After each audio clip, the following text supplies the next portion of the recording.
और इस वक्त बड़ी खबर आ रही है उत्तर प्रदेश के इलाहाबाद से। इलाहाबाद में इज्तिमाई कत्ल का सनसनीखेज वाकया, एक ही खानदान के 5 अफराद का किया गया है कत्ल।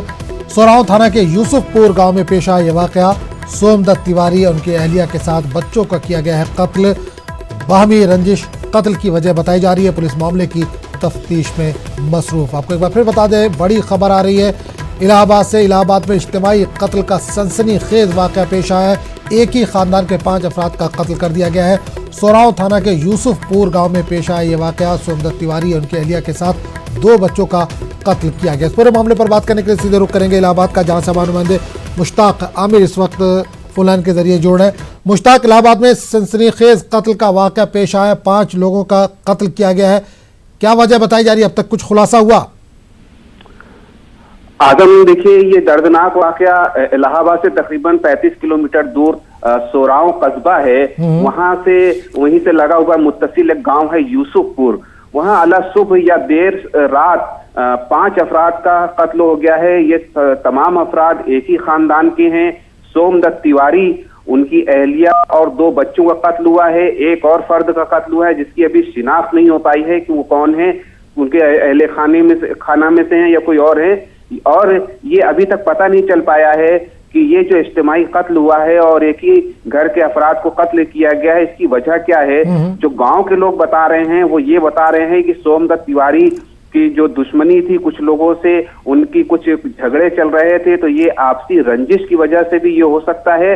लेकिन अभी पुलिस किसी नतीजे पे नहीं पहुंची है। मौके पर भारी फोर्स तैनात कर दी गई है और गांव में फॉरेंसिक टीम भी पहुंच गई है जो इस बात का पता लगाने की कोशिश कर रही है कि इन लोगों को किन लोगों ने कत्ल किया है और इस कत्ल की वजह क्या है। तो अभी फिलहाल कत्ल की वजह साफ नहीं हो पाई है, लेकिन पुलिस अपनी तफ्तीश में मसरूफ है और जल्द ही इस मामले का खुलासा पुलिस ने कर देने की बात कही है। मुश्ताक, एक चीज और जानना चाहेंगे, एक ही खानदान के 5 लोगों का कत्ल कर दिया गया, खानदान में क्या कोई और बचा है, कोई जिंदा बच गया जो ये बता सके कि वहां पर हुआ क्या था? इस तरह की कुछ जानकारी मिल पा रही, कोई ऐनी शाहिद वगैरह हो?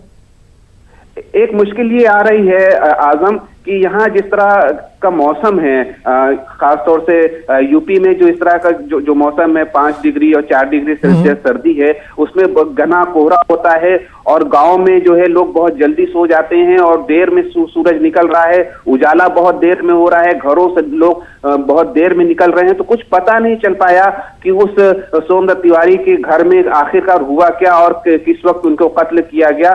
तो लोग जो पड़ोसी हैं, आसपास के लोग हैं, वो भी अभी कुछ खुलकर बताने को तैयार नहीं है, क्योंकि वो जिस तरह का सन्नाटा और रात में सर्दी का मौसम, तो इस वजह ये भी एक बड़ी वजह रही है। और मेरे ख्याल से ऐसे ही में जो है जो कातिल थे उन्होंने मौसम का फायदा उठाया और सन्नाटे का फायदा उठाया जो इतनी बड़ी वारदात अंजाम दी है। बहरहाल पुलिस जो है लोगों से पूछताछ कर रही है, लोगों से गवाहियां ले रही हैं, खासतौर से उनके जो रिश्तेदार हैं, जो उनके पड़ोस के लोग हैं या घर के जो अफराद उनके बचे हुए हैं, उनसे बात कर रही है। पुलिस अभी किसी नतीजे पे नहीं पहुंची है, लेकिन पुलिस का कहना है कि वो जल्दी इस पूरे मामले को सामने ला देंगे। मुश्ताक, एक चीज और जानना चाहेंगे, किस तरह के हथियार का इस्तेमाल किया गया है इस कत्ल के लिए? इस ताल्लुक से कुछ जानकारी मिल पा रही है? देखिए, अभी तक तो ये पता चला है कि धारदार हथियार इस्तेमाल हुए हैं,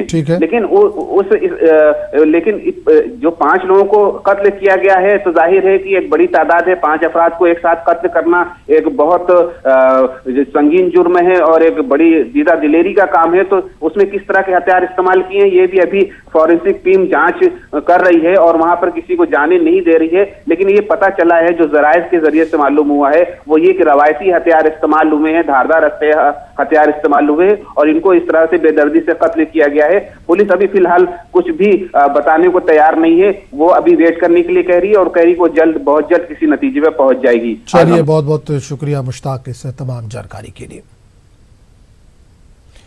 आगे बढ़ेंगे दिल्ली में।